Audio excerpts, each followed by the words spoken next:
Today's GK में आपका स्वागत है। चलिए नजर डालते हैं रिकैप पर। पहला प्रश्न है, खबरों में रहा कराकेन मेयर क्या है? ए सागर, बी ज्वालामुखी, सी बीमारी या फिर डी वैक्सीन। तो इसका सही उत्तर है ए सागर।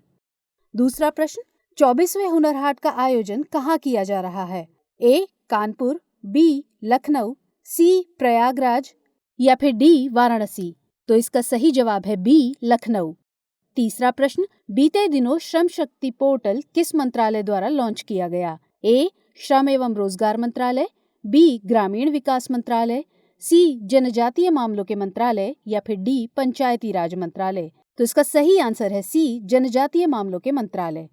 चौथा प्रश्न, आयुष्मान CAPF हेल्थ केयर योजना राष्ट्रीय स्वास्थ्य प्राधिकरण और किस मंत्रालय की संयुक्त पहल है? ए आयुष मंत्रालय, बी गृह मंत्रालय, सी कार्मिक लोक शिकायत और पेंशन मंत्रालय या फिर डी रक्षा मंत्रालय। तो इसका सही जवाब है बी गृह मंत्रालय। पांचवा प्रश्न, सुर्खियों में रहा ओसेरिया जोशी क्या है? ए बंदर की प्रजाति, बी चींटी की प्रजाति, सी पत्रिका का नाम या फिर डी जीवाणु। तो इसका सही आंसर है बी चींटी की प्रजाति।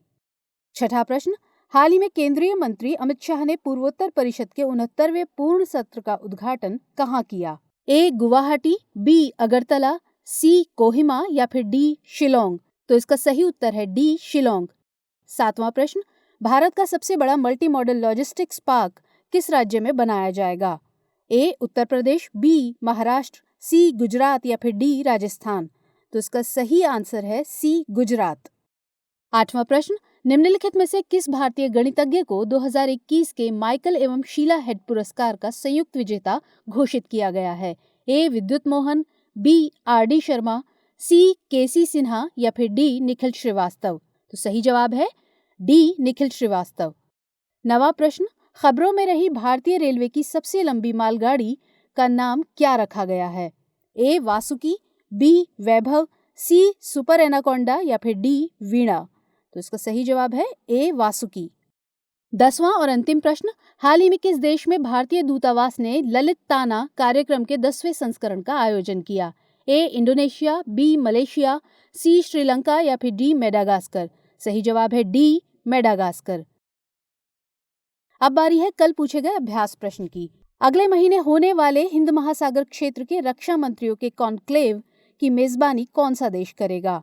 ऑप्शन है ए श्रीलंका, बी भारत, सी मलेशिया या फिर डी बांग्लादेश। तो इसका सही जवाब है बी भारत। दरअसल भारत के रक्षा मंत्री राजनाथ सिंह हिंद महासागर क्षेत्र के रक्षा मंत्रियों के कॉन्क्लेव की मेजबानी करेंगे। यह कॉन्क्लेव एरो इंडिया 2021 के दौरान आयोजित किया जाएगा। हिंद महासागर क्षेत्र में शांति, समृद्धि और स्थिरता लाने के मकसद से इस कॉन्क्लेव का आयोजन किया जा रहा है।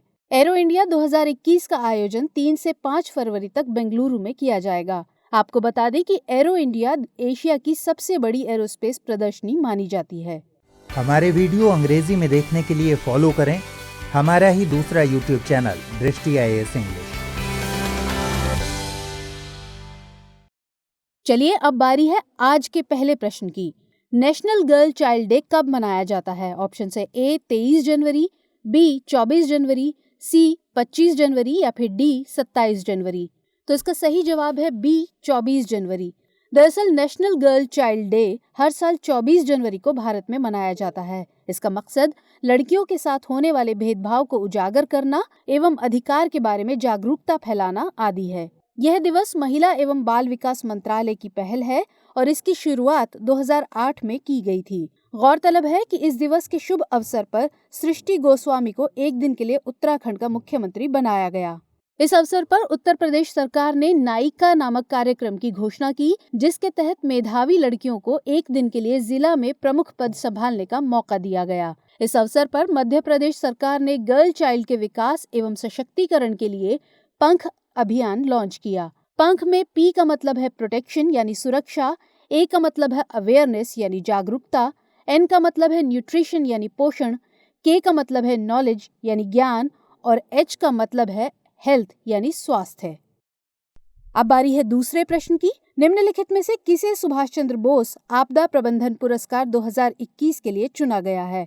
ऑप्शन है ए डॉक्टर राजेंद्र कुमार भंडारी, बी सुरेश सिन्हा, सी जीशान खान या फिर डी विद्युत मोहन? तो सही जवाब है इसका ए डॉक्टर राजेंद्र कुमार भंडारी। दरअसल भारत में आपदा प्रबंधन के क्षेत्र में संस्थानों एवं व्यक्तियों द्वारा दिए गए अमूल्य योगदान को मान्यता और सम्मान देने के लिए सुभाष चंद्र बोस आपदा प्रबंधन पुरस्कार दिया जाता है। इस पुरस्कार की घोषणा नेताजी सुभाष चंद्र बोस की जयंती पर हर साल 23 जनवरी को की जाती है।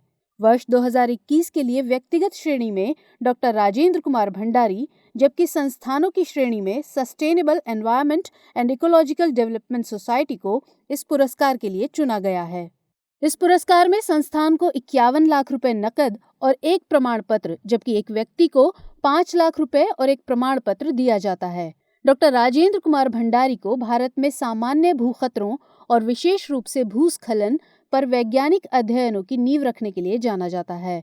उन्होंने CSIR केंद्रीय भवन अनुसंधान संस्थान CBRI में भूस्खलन पर भारत की पहली प्रयोगशाला और 3 अन्य केंद्रों की स्थापना की है। Sustainable environment and ecological development society Bharat के विभिन्न राज्यों में सामुदायिक स्तर पर आपदा तैयारियों, पुनर्वास, स्थानीय क्षमता निर्माण आदि के दिशा में काम करता है। अब बारी है अगले प्रश्न की। खबरों में रहा एक्वा रिजुविनेशन प्लांट किसके द्वारा विकसित किया गया है? ऑप्शन है A IIT Bombay, B IIT Delhi, C CSIR CMERI या फिर डी इसरो? तो इसका सही आंसर है सी CSIR CMERI। दरअसल हाल ही में पश्चिम बंगाल के दुर्गापुर में एक्वा रिजुविनेशन प्लांट का उद्घाटन किया गया। यह प्लांट CSIR की लैब CMERI यानी central mechanical engineering research institute द्वारा निर्मित किया गया है। यह प्लांट अपशिष्ट जल को साफ करके जैविक खेती को बढ़ावा देने में सहायता करेगा। इस प्लांट के जरिए लगभग 24,000 लीटर पानी को साफ किया जा सकता है, जिससे लगभग 4 एकड़ कृषि भूमि की सिंचाई की जा सकती है। अगला प्रश्न, हाल ही में द इनइक्वालिटी वायरस रिपोर्ट किसके द्वारा जारी की गई? ए विश्व आर्थिक मंच, बी विश्व व्यापार संगठन, सी संयुक्त राष्ट्र या फिर डी ऑक्सफैम? इसका सही उत्तर है डी ऑक्सफैम। दरअसल हाल ही में ऑक्सफैम द्वारा द इनइक्वालिटी वायरस रिपोर्ट जारी की गई। इस रिपोर्ट के मुताबिक कोविड महामारी ने भारत और दुनिया भर में मौजूदा असमानता की खाई को और गहरा किया है। इस रिपोर्ट के अनुसार भारत में लॉकडाउन के दौरान जहां एक तरफ लाखों लोगों को नौकरी से हाथ धोना पड़ा, वहीं दूसरी तरफ अमीर अरबपतियों की संपत्ति में 35% की बढ़ोतरी हुई है। वास्तव में महामारी के दौरान भारत के शीर्ष 11 अरबपतियों की संपत्ति में जितनी वृद्धि हुई है, उससे मनरेगा योजना को 10 साल या स्वास्थ्य मंत्रालय को 10 साल तक वित्त पोषित किया जा सकता है। ऑक्सफैम दुनिया का प्रसिद्ध गैर सरकारी संगठन है जो गरीबी उन्मूलन पर कार्य करता है। अब बढ़ते हैं अगले प्रश्न की ओर। डिजिटल मतदाता ID कार्ड किसके द्वारा लॉन्च किया गया? इलेक्ट्रॉनिक्स और सूचना प्रौद्योगिकी मंत्रालय, सूचना और प्रसारण मंत्रालय, भारत निर्वाचन आयोग या फिर गृह मंत्रालय? तो इसका सही उत्तर है सी भारत निर्वाचन आयोग। हाल ही में भारत निर्वाचन आयोग ने डिजिटल मतदाता ID कार्ड लॉन्च किया। आपको बता दें कि EPIC यानी electronic electoral photo identity card कार्यक्रम के तहत नए मतदाताओं को डिजिटल मतदाता ID कार्ड प्रदान किए जा रहे हैं। EPIC कार्यक्रम का आयोजन 25 जनवरी को 11वें राष्ट्रीय मतदाता दिवस के अवसर पर किया गया। राष्ट्रीय मतदाता दिवस 2011 से प्रतिवर्ष 25 जनवरी को मनाया जाता है। अब बारी है छठे प्रश्न की। हाल ही में किस राज्य ने जेल पर्यटन की शुरुआत की? ऑप्शन है ए गुजरात, बी बिहार, सी मध्य प्रदेश या फिर डी महाराष्ट्र?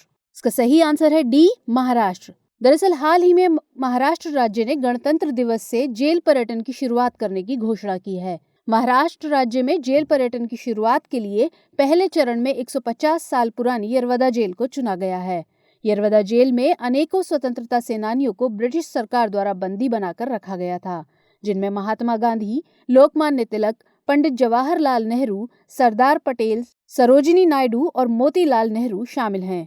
यरवदा जेल में ही बाबा साहेब अम्बेडकर और महात्मा गांधी के बीच पूना पैक्ट पर हस्ताक्षर हुए थे।